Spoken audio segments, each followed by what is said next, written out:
حتى التفكير في النتيجة الزائد يلغي الرغبة لمعرفتها نوعا ما. مرت 12 سنة على الدراسة، وها هي حصيلة دراستكم سوف تظهر في بضع أيام قليلة.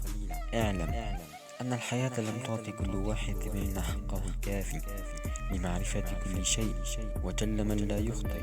لا أحد يعلم مقدار سهرك، لا أحد يعلم مقدار تعبك وحزنك، لا أحد يقدر الأيام التي قضيتها تنافس الكتب مع 4 جدران. حتى حبر القلم مل من وجودك معه سنة كاملة. لا شك أن الغرفة لا إراديا أصبحت تهيئ نفسها عند دخولك إليها.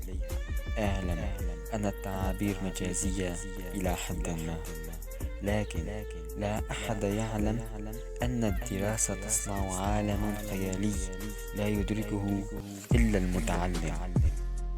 صدقني، لا أحد يعلم الشعور إلا طالب درس واجتهد، والله لا يخيب ولا يؤخر حلم أحد منا. اتقوا الله لعلكم تجدون الراحة.